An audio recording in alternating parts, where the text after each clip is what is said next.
আসসালামু আলাইকুম। এনটিভির দর্শকদেরকে স্বাগতম জানাচ্ছি। আমি স্পেশাল করেসপন্ডেন্ট জাহিদুর রহমান। দর্শক, আমরা এখন রয়েছি বৃহত্তর ময়মনসিংহ জেলায়। আমাদের আজকের অতিথি ময়মনসিংহ জেলা আওয়ামী লীগের সভাপতি জনাব অ্যাডভোকেট জহিরুল হক খোকা। আমরা নানা বিষয় নিয়ে কথা বলবো তার সাথে। জনাব খোকা, আপনাকে এনটিভির পক্ষ থেকে স্বাগতম জানাই। আপনার বয়স এখন কত? আমার 80+, আমার 81 হবে আর কি, 82 মতো হবে। আপনি তো বাংলাদেশের ইতিহাসের সাথে তাহলে প্রায় মিনিমাম 60 বছর তো ওতপ্রোতভাবে জড়িত। প্রায় 3 বছর ধরে আওয়ামী লীগের এখানকার সভাপতির দায়িত্ব পালন করছেন। আচ্ছা, আপনি একটু বলবেন যে আওয়ামী লীগটা ঠিক কোন পথে চলছে আপনার ময়মনসিংহে? আমরা দেখেন আওয়ামী লীগের উপর বহু ঘাত প্রতিঘাতের ভিতর দিয়ে আওয়ামী লীগ কিন্তু আজকে এই পর্যায়ে আসছে। 72-73 বছর হয়ে যাবে আওয়ামী লীগ হয়েছে। তো এই 73 বছরে বহু উত্থান পথান আওয়ামী লীগ দেখেছে, আমরা সেটা প্রত্যক্ষ করেছি। আজকে যে অবস্থানে আওয়ামী লীগ আসছে তাকে অনেক খড়কুট পুড়িয়ে তারপরে আসতে হয়েছে। তো তখনকার অনুভূতি আমি বলবো যে আওয়ামী লীগ একটা নীতি আদর্শের ওপর ভিত্তি করে আওয়ামী লীগের প্রতিষ্ঠা হয়েছিল, এবং যখন আওয়ামী লীগ প্রতিষ্ঠা লাভ করে তখন কিন্তু তৎকালীন পাকিস্তানে কোনো রকম বিরোধী দল ছিল না। তখন আওয়ামী লীগ আওয়ামী মুসলিম লীগ হিসাবে প্রতিষ্ঠিত হয় প্রথম, পরবর্তীকালে মুসলিম বাদ দিয়ে আওয়ামী লীগ হিসাবে প্রতিষ্ঠিত লাভ করে। তো এইভাবে আওয়ামী লীগ চলছে, এবং গোটা এই উপমহাদেশের কেন আমার মনে হয় না যে কোথাও আপনারা একটা খুঁজে পাবেন না যে একটা রাজনৈতিক দল একটা যুদ্ধ পরিচালনা করেছে। আওয়ামী লীগের সেই ইতিহাস, গৌরবোজ্জ্বল ইতিহাস, সেই আওয়ামী লীগ আছে। আওয়ামী লীগ একটা মুক্তিযুদ্ধটা পরিচালিত হয়েছে, গোটা মুক্তিযুদ্ধ পরিচালিত হয়েছে আওয়ামী লীগের নেতৃত্বাধীনে, এবং বঙ্গবন্ধু, জাতির পিতা বঙ্গবন্ধু শেখ মুজিবুর রহমানের নির্দেশ এবং তার আদেশে এবং তার নেতৃত্বে এই গোটা মুক্তিযুদ্ধটা পরিচালিত হয়েছে। বঙ্গবন্ধুর অবর্তমানে এই বৃহত্তর ময়মনসিংহের কৃতি সন্তান শহীদ সৈয়দ নজরুল ইসলাম, উনি বঙ্গবন্ধুর রাষ্ট্রপতি হিসাবে, তৎকালীন বঙ্গবন্ধুর ভারপ্রাপ্ত রাষ্ট্রপতি হিসাবে উনি মুক্তিযুদ্ধটা পরিচালনা করেছেন। এই দিয়ে কিন্তু এই আওয়ামী লীগের, বিশেষ করে ময়মনসিংহে আওয়ামী লীগ একটা গর্ব অনুভব করতে পারে নিঃসন্দেহে। এবং ময়মনসিংহে যে কয়েকটা সিট আছে জাতীয় সংসদে, আমরা কিন্তু এখন আছে ময়মনসিংহ তো একটা এক সময়ে শুধু বাংলাদেশ নয়, ব্রিটিশ ভারতের অন্যতম বৃহত্তম জেলা ছিল ময়মনসিংহ। পরবর্তীকালে পাকিস্তান আমলেও কিন্তু বৃহত্তম জেলা, বাংলাদেশ হওয়ার পরে অন্যতম বৃহত্তম জেলা। কিন্তু তৎপরবর্তীতে এই ময়মনসিংহ জেলাকে পৃথক করে 6টা জেলা ভাগ করা হয়েছে। এখন 6টা জেলা নিয়েছিল ময়মনসিংহ, বৃহত্তর ময়মনসিংহ। তো কাজে এই ময়মনসিংহের একটা গৌরবোজ্জ্বল ইতিহাস এবং ঐতিহ্য রয়েছে। আমরা সেই ইতিহাস এবং ঐতিহ্য কতটুকু আমরা এটাকে আমরা সামনে এগিয়ে নিয়ে যেতে পেরেছি আমরা জানি না, তবে এটাকে এতটুকু ম্লান হতে আমরা দেইনি, এবং সেই প্রচেষ্টা আমাদের আছে।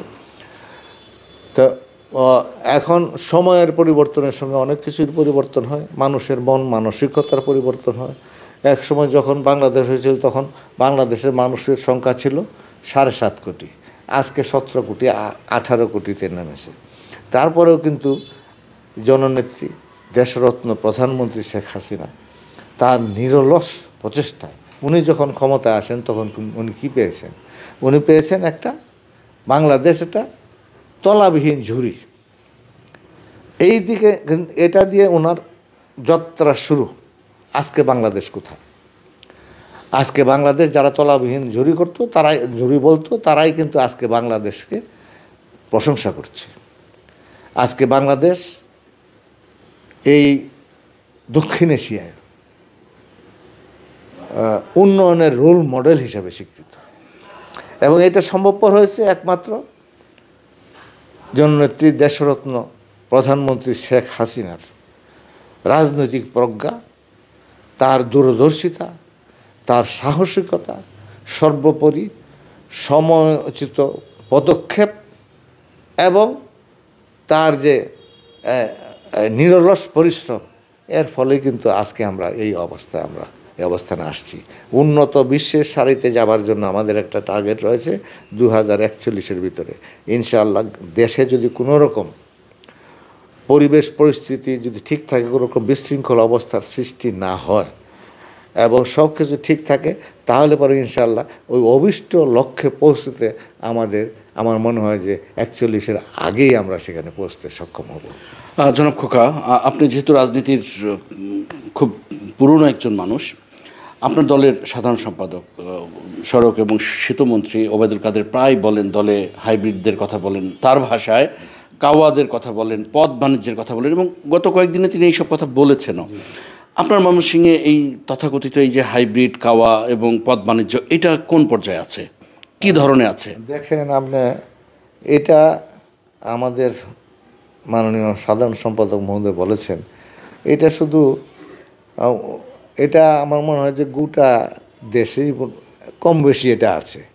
তো আমার এখানে নাই, আমি এই কথা বলবো না, কম বেশ সব জায়গায় আছে। তবে আমরা এই সম্পর্কে খুব সজাগ। তো একটা জিনিস আমি ব্যক্তিগতভাবে বিশ্বাস করি যে আমরা ওই যে অনুপ্রবেশকারী বলি, অনুপ্রবেশকারীদের দোষ আমি দেব না, যারা এদেরকে অনুপ্রবেশ ঘটায় আওয়ামী লীগের নেতা, তারা হলো দোষী। এদের বিরুদ্ধে সোচ্চার হতে হবে, এদের বিরুদ্ধে সাংগঠনিক পদক্ষেপ, সাংগঠনিক শাস্তির ব্যবস্থা এদের বিরুদ্ধে যদি করা হয়, তাহলে পরে এইটার থেকে আমরা রেহাই পেতে পারি।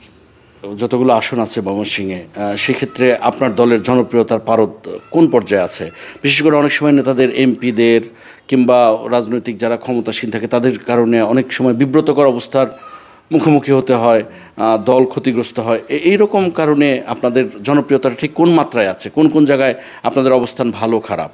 এখন দেখেন, এটা স্পেসিফিক্যালি আমরা সুনির্দিষ্টভাবে না যেহেতু আমি এটুকু বলতে পারি, এখানে আমাদের হচ্ছে 11টা সিট বর্তমানে। 11টা মধ্যে 2টা হচ্ছে জাতীয় পার্টির, আর 9টা হচ্ছে আমাদের আওয়ামী লীগের। 9 জন হচ্ছে আওয়ামী লীগের এমপি আর 2 জন হচ্ছে জাতীয় পার্টির এমপি। তো ওনারা কিন্তু কাজ করে যাচ্ছেন। ওই রকম অবস্থা এখন পর্যন্ত কারো আছে বলে আমার মনে হয় না, যে একদম জনবিচ্ছিন্ন অবস্থা কারো নাই। সকলেই কিন্তু জনগণের সঙ্গে একটা সম্পর্ক আছে, এবং আমরাও সেটা মাঝে মাঝে দেখি আর লক্ষ্য করি। আর বিভিন্ন জায়গায় ইতিমধ্যেই আমরা কিন্তু যে সম্মেলনগুলি করেছি, এতে যে উৎসাহ উদ্দীপনা আমরা লক্ষ্য করেছি, এতে বোঝা যায় যে আওয়ামী লীগ, যে আমাদের মাননীয় প্রধানমন্ত্রী যে উন্নয়নমূলক কাজগুলি করেছে, সেগুলিকে মানুষ কিন্তু ওইটার জন্য মাননীয় প্রধানমন্ত্রীর প্রতি অকৃতজ্ঞ, এবং মানুষ চায় যে আবারও উনি প্রধানমন্ত্রী হোক এবং আমরা সামনে এগিয়ে যাই ওনার নেতৃত্বে।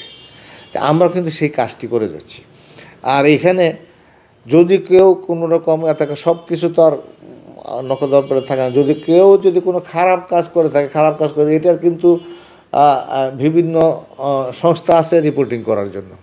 আমরা নিজেরাও সেটা বলি, এবং এটা নেত্রী কানে পৌঁছে বলে পরে নেত্রী এই সামনে আর তাদের কোনো রকম সুযোগ থাকবে বলে আমি মনে করি না। চলমান পরিস্থিতির কারণে, বৈশ্বিক মন্দার কারণে দেশে জিনিসপত্রের দাম বেড়েছে। এটা মাননীয় প্রধানমন্ত্রী বারবার সতর্ক করছেন, সবাইকে খাদ্য উৎপাদনে মনোযোগী হবার আহ্বান জানাচ্ছেন। মানুষদের সামনে যখন আপনারা যান, মানুষের প্রতিক্রিয়াগুলো আপনি কেমন পান? এখন দ্রব্যমূল্যের ইদানিং কিছুদিন যাবৎ বেশ কয়েকটা পণ্যের দ্রব্যমূল্য বৃদ্ধি পেয়েছে। এতে করে সকলেই কিন্তু এইটার শিকার। এটা ধনী গরিব মধ্যবিত্ত সকলেই আর শিকার। তো এইটার কিন্তু একটা সিন্ডিকেট আছে বলে ব্যক্তিগতভাবে আমি মনে করি, যারা মাঝে মাঝেই এইটার দাম বাড়াই দেয়, সেটার দাম বাড়াই দেয়, এইটার দাম মুনাফা লোভী কিছু ব্যবসায়ী আছে। তো এদের মধ্যে আমার মনে হয় যে FBCCI তারা কিন্তু একটা শক্ত পদক্ষেপ এদের বিরুদ্ধে নিতে পারে, কারণ তারাই বলতে পারবে যে কোথায় কোন জায়গায় কি হচ্ছে। আর এখানে স্থানীয়ভাবে, এটা তো স্থানীয়ভাবে হয় না, ওইখান থেকে ঢাকার থেকে যা বলা সাথে সাথে সেটা সারা বাংলাদেশে সরে জায়গায়। এখন ময়মনসিংহের দাম আছে এত, আলুর দাম 30 টাকা, বললো যে না আলু 50 টাকা হয়ে গেছে, ওই সাথে সাথে করলো 50 টাকা, কিন্তু সে তো 50 টাকার ওই ইয়াতে সে কিনে আনে নাই। তো এই জিনিসগুলি হচ্ছে, এবং এগুলির একটা এখন আমাদের হচ্ছে সব কিছু সহজলভ্য হয়ে গেছে মোবাইল আছে আছে টিপলো সাথে সাথে হয়ে গেল গা। তো এতে করে সুবিধাও আছে অসুবিধাও আছে।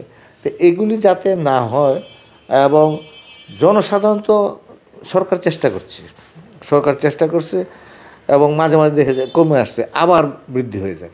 তো এইগুলি একটা যে অবস্থা চলতেছে, এই অবস্থা অবসান হওয়া দরকার বলে আমি মনে করি। এবং সেজন্য সরকার এবং সংশ্লিষ্ট যারা আছেন এবং ব্যবসায়িক নেতৃবর্গ যারা আছেন, তারা একটু সজাগ হতে হবে এবং সচেষ্ট হতে হবে, যাতে করে জনদুর্ভোগের সৃষ্টি না হয়। আওয়ামী লীগের যে কাউন্সিল ময়মনসিংহে আগামীতে হচ্ছে, সেখানে আপনাকে কি আবার আপনার কোনো আগ্রহ আছে আবার নেতৃত্বে ফেরার বিষয়ে? হ্যাঁ, আমি আমি চাই যে আবার, এটা তো পুরোপুরি আমি যা চাইছিলাম তার সব কিছু করতে পারি নাই। আওয়ামী লীগটাকে আরও ঢেলে নতুন করে সাজিয়ে আরও শক্তিশালী করে আরও জনসম্পৃক্ত করার জন্য আমার একটা ইচ্ছা আছে। তার জন্য আমি আবার দ্বিতীয়বার আমি এখন যদি আমি পাই, আমার ইচ্ছা আছে আবার করার জন্য, সভাপতি হিসাবে করার জন্য। কিন্তু এখন এই যে সভাপতি তো একটা টার্ম, আগে নির্বাচন এই সম্মেলন হইতো, কিন্তু প্রত্যেকটা জেলা বলেন উপজেলা বলেন সম্মেলন 15 বছর 20 বছর পরে একটা সম্মেলন হয়েছে। কিন্তু এই যে এই সম্মেলনটা হচ্ছে আমার 3 বছর, মাত্র টার্মটা শেষ হয়েছে। শেষ হওয়ার পরে কিন্তু সম্মেলনে আমরা প্রস্তুতি নিচ্ছি, আমরা রাজি, সম্মেলন আমরা করব, সম্মেলনের মাধ্যমে নতুন নেতৃত্ব বেরিয়ে আসবে। ইতিমধ্যেই আমি আমার ব্যক্তিগত উদ্যোগ সহ আমার সহকর্মীদের নিয়ে আমি 9টা উপজেলা সুন্দরভাবে সুষ্ঠুভাবে সফলভাবে সম্মেলন সমাপ্ত করছি। আর কয়েকটা বাকি আছে, 4টা বাকি আছে, 3। এইটা আমরা অতি শীঘ্র করতে চেষ্টা করব, যেহেতু এখন আবার জেলা সম্মেলন আবার জাতীয় সম্মেলন আছে। তো এগুলি সামনে রেখে চিন্তা ভাবনা করে আবার সেগুলি আমরা কমপ্লিট করতে চেষ্টা করব। জনাব জহিরুল হক, আমরা আপনার বাসায় এসে দেখছি একদম সাদামাটা পরিবেশ, কোথাও কোনো মানে এসিও দেখছি না। অন্যদেরকে যারা বলে যে এই যে আপনার হাইব্রিড বলে, তাদের সামান্য একটা ইউনিট অফিসে গেলেই এসির চাকচিক্য জৌলুস, এত সাদামাটা, মানে আপনি কি আসলে মানে তাদের সাথে পেরে ওঠেন না, নাকি মানে আপনি পিছিয়ে আছেন?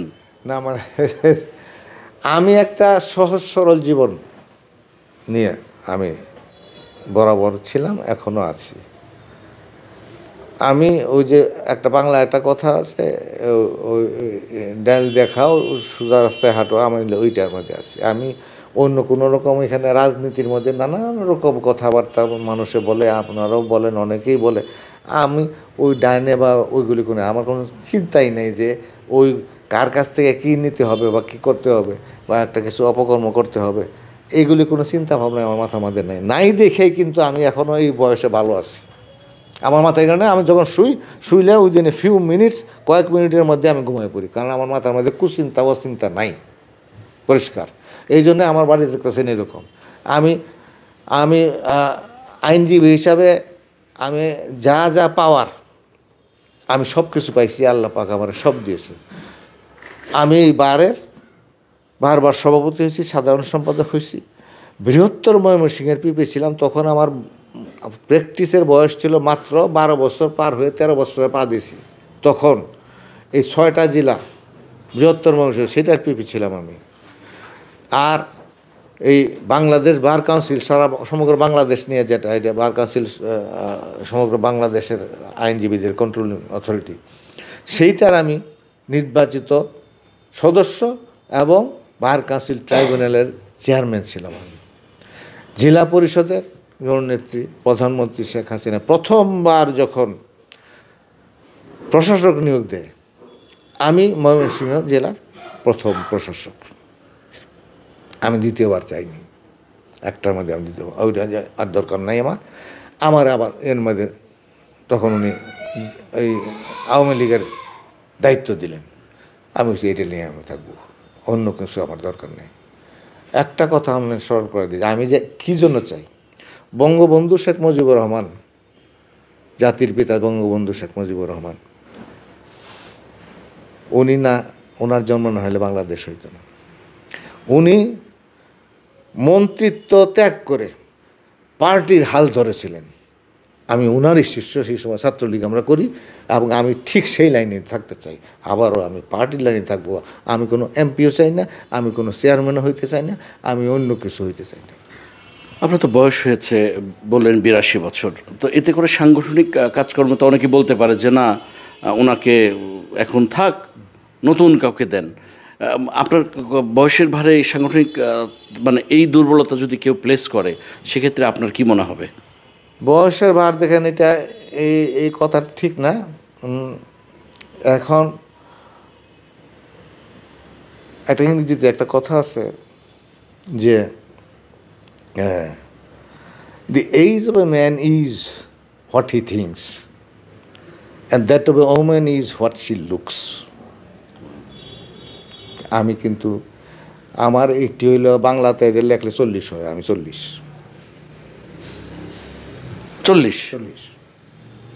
বছর। 80 বাংলা এটা লেখলে ওইটা 40 হয়ে যায়। দর্শক, জনাব জহিরুল হক মাননীয় প্রধানমন্ত্রীর বিশেষ সহকারী প্রয়াত মাহবুবুল হক শাকিলের বাবা। আমরা একটু খুব বেদনা হতো যে আপনি খুব অল্প বয়সে আপনার সন্তানকে হারিয়েছেন। অনেকটা শূন্যতা শাকিল আপনার ঘর জুড়েই আছে। শাকিলের শূন্যতাটা ময়মনসিংহবাসী কতটা অনুভব করে? শাকিলের শূন্যতাটা আমার মনে হয় যে এই ময়মনসিংহবাসী খুব তীব্রভাবে অনুভব করে।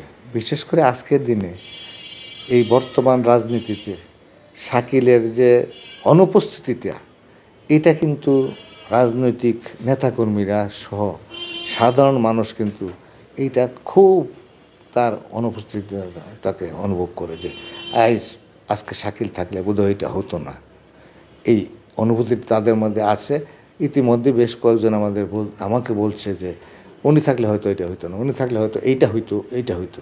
তো এই যে এই ভাবটা এখন আছে, সেটা আমি সকলের কাছে কিন্তু তারা মনে রাখছে। এখানে অনেক কিছু হয়েছে, সব কিছু উন্নয়ন, ময়মনসিংহ বিভাগ এটা ইত্যাদির সঙ্গে কিন্তু শাকিল জড়িত ছিল, প্রত্যেকটির সঙ্গে। তো কাজেই শাকিলকে বাদ দিয়ে ময়মনসিংহ পলিটিক্সের চিন্তা ভাবনা বা ইতিহাস লেখা এটা অসম্পূর্ণ। জনাব জহিরুল হক, আপনার জীবনের সেরা প্রাপ্তি কোনটা এই বয়সে এসে? সেরা প্রাপ্তি বলতে গেলে দেখেন, আমি যে দলটা করি, আমি প্রায় 30 বছর, 29 বছর কয়েক মাস আমি সহসভাপতি হিসাবে ছিলাম।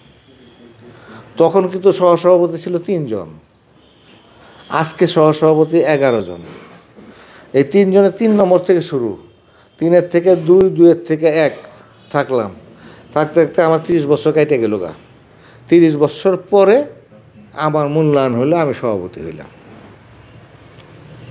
After long 30 years. তো এইটা আমি তাই বলে তো ডাইনে বামে তাকাই নাই। 75-এর পরে অনেক নেতার নাম বলে দরকার নাই, অনেকেই অনেক দিকে ছোটাছুটি করছে, চলে গেছে। আমার তো যাওয়া হয় নাই, আমি যাইনি, আরও 2-1 জন যায় নাই, বেশিরভাগই চলে গেছে, নাম বললে দরকার নাই। তো এগুলি, এইটা কিন্তু একটার মধ্যে আসি, নীতি আদর্শ নিয়ে আসি, নীতি আদর্শ নিয়েই আমি থাকতে চাই, নীতি আদর্শ নিয়ে চলছি, নীতি আদর্শ নিয়েই আমার শেষটা যাতে শেষ হয়, মরতে চাই এই নীতি আদর্শ থেকে। লোকে যেন বলে যে না, এই লোকটা একদম প্রথম থেকে শেষ পর্যন্ত এখানে রয়েছে। আজকে আওয়ামী লীগ, কালকে জাতীয় পার্টি, পরশুদিন বিএনপি। আবার আমার বহুবার ক্যান্টনমেন্টে ডাকা হয়েছে, গেছি আমি, আমার বিরুদ্ধে কিছু নাই, আলাপ সালাপ করে গেছি, বলে আপনি এত ফ্রেশ, এত তা আমি শুনেন, তাহলে আপনি এইদিকে তা আমি শুনেন, আমরা তো একটা করেন ও নিরপেক্ষ। আমি নিরপেক্ষ বলতে কিন্তু কেউ নাই। নিরপেক্ষ আমি একজন আরে জিজ্ঞাসা করেন বড় অফিসারে, নাম দরকার নেই। যাই হোক, নিরপেক্ষকে আপনি কি ভোট দেন না? দেন, তাহলে তো আপনি একটা পক্ষ, একজন ভোট দিতেছেন, you are the supporter of that party. কাজে নিরপেক্ষ বলতে কিছু না, যত দূর সম্ভব যে প্রত্যেকেই একটা না একটা কিছু করে। তো ওই যে নিরপেক্ষ, ওই কথা আমার দরকার নেই।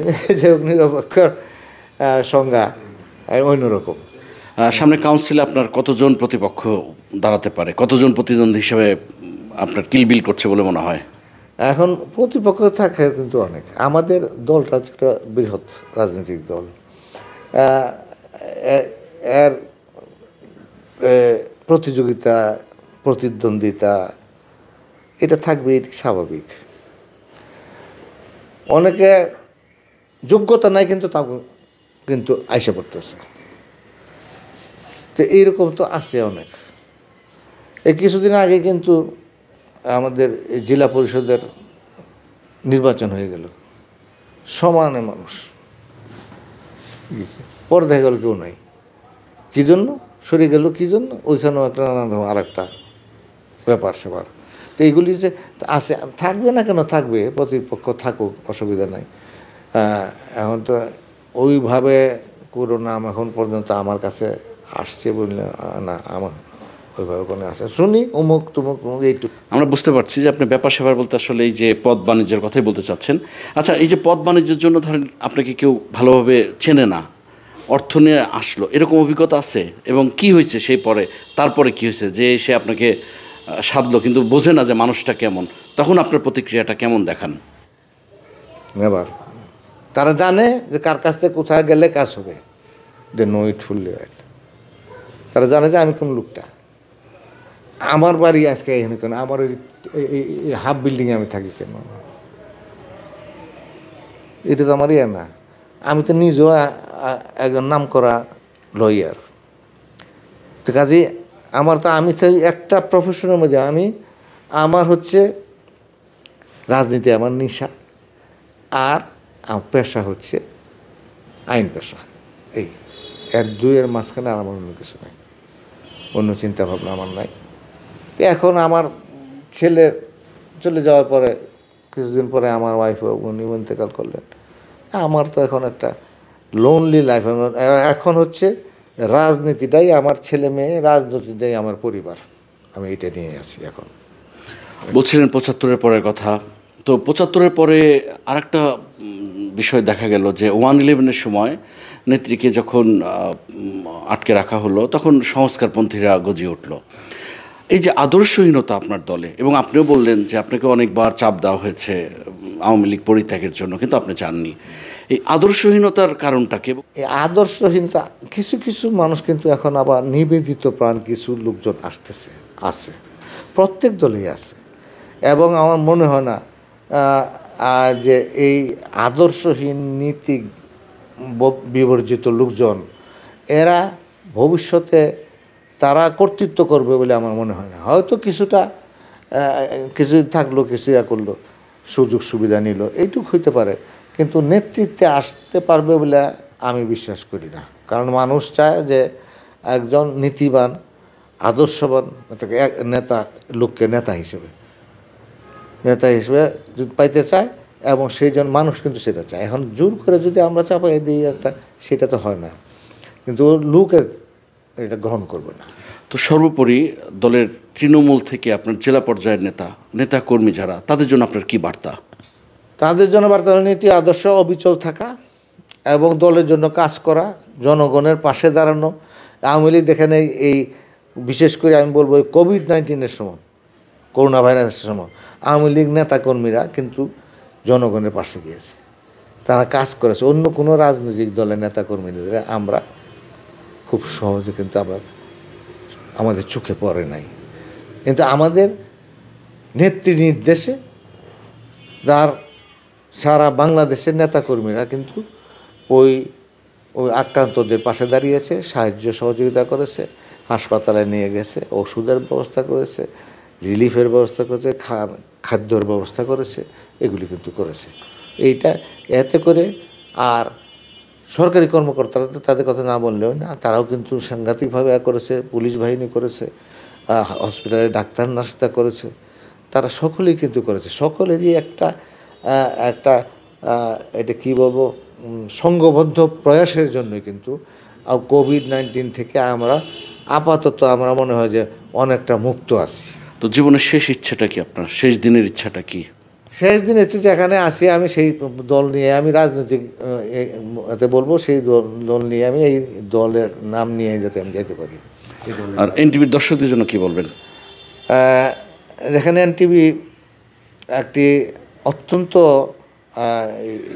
টিভি চ্যানেলের মধ্যে অত্যন্ত তাদের একটা বিশেষ একটা স্থান আছে এনটিভির। আমি বিশেষ করে বলবো যে আমার যতদূর মনে হয় 21শে আগস্টের গ্রেনেড হামলা এটা কোনো টিভি চ্যানেল প্রচার করেনি, এনটিভি লাইভ প্রচার করেছে। আমরা এনটিভির কাছে কৃতজ্ঞ, সারা বাংলাদেশের মানুষ সেটা দেখেছে এবং সুন্দর যে খবরগুলি, খবরের তার যে সত্যিকার যে খবর, বস্তুনিষ্ঠ যেটাকে আমরা বলি সবসময়, এই বস্তুনিষ্ঠ খবরটা কিন্তু তার কাছে আছে। তা না হলে কিন্তু ওই 21শে আগস্ট এটা তার কাছে এনটিভি দিত না, দেওয়া তার পক্ষে সম্ভবপর ছিল না। বিশেষ করে ওই সময় যে সাহস এবং যে সততা, আর এটা কি বলে এটারে, যে প্রফেশনালিজম, হ্যাঁ, পেশাদারিত্ব, এইটা এনটিভি দেখেছে। তা আমরা এনটিভির উত্তর সমৃদ্ধি কামনা করি। এনটিভি এমনিভাবে আমাদেরকে তার সেবা দিয়ে যাক, এটাই আমরা কামনা করব। দর্শক, এতক্ষণ শুনলেন ময়মনসিংহ জেলা আওয়ামী লীগের সভাপতি, বর্ষিয়ার নেতা অ্যাডভোকেট জহুরুল হক খোকা সাহেবের কথা। নিশ্চয়ই আগামীতে নতুন কোনো অতিথি নিয়ে হাজির হবো আপনাদের সামনে। ততক্ষণ পর্যন্ত সবাই ভালো থাকবেন, সুস্থ থাকবেন, এনটিভির সঙ্গে থাকবেন। আল্লাহ হাফেজ।